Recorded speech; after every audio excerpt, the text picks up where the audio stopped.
Барлықтарыңызға сәлем, каналыма қош келдіңіздер. Бүгін сіздермен бірге әдеттегідей осы жерден бастаймыз, өйткені тағы да стирка болған болатын, соларды жинастыру керек. Бүгін бізде кішігірім жинастыру, ондай қатты үй жинау болмайды, тек шашылған жерлерді ғана жинаймыз. Және де сіздермен бірге елканы жинайтын боламыз. Jingle Bells бітті. Енді елканы жинау керек. Әдеттегідей өзім жинаймын. Басында баламыз екеуміз құрастырамыз. Одан кейін аяғында өзім жинайтын боламын. Негізі елканы әр жыл сайын жуып тұру керек. Мен оны ұмытып кеткен биыл. Сондықтан жазда жусам ба деп отырмын. Жазда тез келеді ғой. Қалайша есімнен шығып кеткен білмеймін. Жыл сайын жуып қоятын, салафанға салып, шаң, бәрібір мусор жинайды қанша дегенмен де. Елка ал жусаң ашылып, сондай әдемі болып тұрады. Бізде Таразда суық, 2 күн бойы қар жауған болатын тоқтамай, и артынша суық болды. Бүгін балам жаурап келген, и далада ойнап қалған ғой негізі. Сонымен 2 беті қып-қызыл болып, Аяз атаның беті ұқсап келді. Сонымен үйге кіріп, тамақ ішіп, шай ішіп, бойы жылғаннан кейін маужырап қалды. Шаршағаны бар, ерте тұрғаны бар. Қазір қасымда жатып, ұйықтап қалды. Қазір қасымда жатыр. Далада біраз ойнап қалған деп айттым ғой. Әпке көріп қалған класс жетекшісі, сөйткенде алдына салып алып келген ғой, бұларды қуып. Нағы ойнап жүрсіңдер далада деп.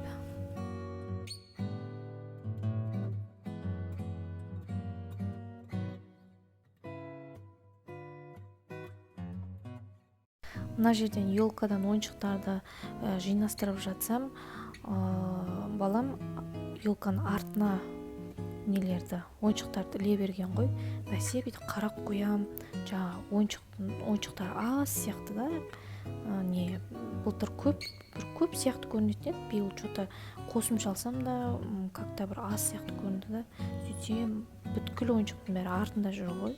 Алдындағы тек қана шамалы ғана. Елка бұрышта тұрғандықтан көбінесе алдына ғана ойыншықтарды іліп қоятын, арты көрінбейді ғой, по-любому.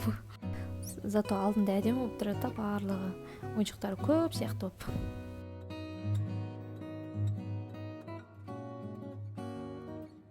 Әлі де ойыншық алу керек. Бұл ойыншықтар аз, если көз алдыма түсіп қалып, сондай жақсы нелер болып жатса, мен тоқтатпаймын, ары қарай ала берем. Қолымдағы орап жатқан моншақты менің балам қатты жақсы көреді, осымен ойнағанды.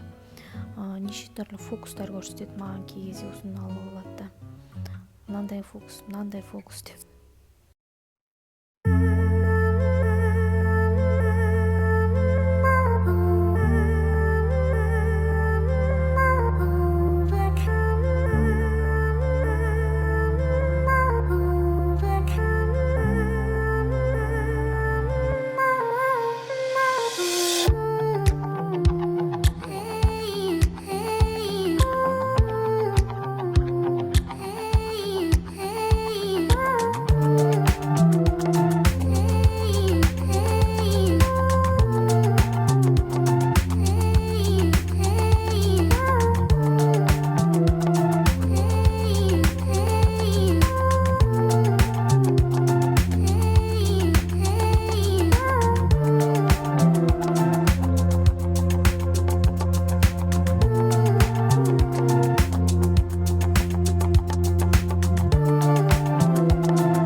осындай қоқыс шықты. Мынау ақ дастархан, ол бізде ескі дастархан, оны да тастайтын болам. И мынандай пакет.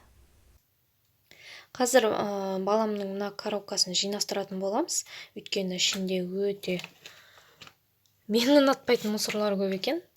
Одан кейін мына ручкаларын дәптер, несі құдай ау. Мына ручкасын қаламдарында ақтаратын боламыз. Одан кейін бізден осындай мусор шықты. 2-ші тоқсанның дәптері мынау, мусорға кететін. Одан кейін аптечканы да бір қарап шықтым. И осындай срок өтіп кеткен дәрілерді алып шықтым. Бұлар да мусорға кетеді. Мыналармен бірге. Мына коробканы мына корзинкаға салып қоймақшымын. Осындай екеу артық шыққан болатын, анада кухня жинап жүрген кезде. Сондықтан осыған салатын боламыз.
Мусорға кетеді. Бұның ішінде мусор. Мынау қайшы кетпейді, просто ішін салып қойған. Мыналар мусор. Мусорға кетеді. Мынау жай ішін жаңа салып қойған. Мынау конструктор ойыншықтарын қазір өзінің арнайы несі бар, шелегі бар, соған салып қоятын болам. Шашылмас үшін осымен қазір төңкере салам ғой, мына корзинкамен. Мына қайшыны басқа жаққа қоятын болам. Ойыншықтар шықты арасынан. Мына коробканың ішінен и мынандай мусор шықты. Ал өзін мынандай корзинкаға салып қойдық міне. Мына жерде ең керекті деген, өзіне керекті заттар, міне наушнигі, сағаты, скотчы, пішім линейка, клейі, сондайлар. Осыдан тұрса нормальный сияқты, енді маған білмеймін, уақытша. Если әдемі бір тағы да не кездесіп жатса, мынаны ауыстырам. Мынандай қалам салғыш, тағы да басқа осындай корзинкалар, басқа корзинка, жабық корзинка кездесіп жатса, онда сондай алатын болам, жабық корзинка. Ал енді бұрыннан келе жатқан қалам салғыш бұл. Қаламдарын салып қойдым. И мынандай қылып жабыстырып қойған балам. Бұл бізде ненің чипсыйдын несі ғой, құдай сырты ғой, чипсыйын жеді да, осыны лейс білесіздер ғой барлығыңыз, и сыртын осылай жабыстырып қойды. Мынау да сол чипсыйдікі, мына Мессидің несі тұр, суреті. Мына жерде басқа сурет тұрған болатын, одан құтылып едім, мен мынаның орнына жабыстырып қойған ғой. Мынау мен өзім істеп қойғаным, бұл бізде музыкаға барады ғой, сондықтан жаңа есімізден шығып кетпеу үшін среда сольфеджио, дүйсенбі баян, бейсенбі баян, аптасына 3 рет болады. Тек қана среда күні ғана ерте тұрамыз, тағы сағат 9:15-те басталады сольфеджио.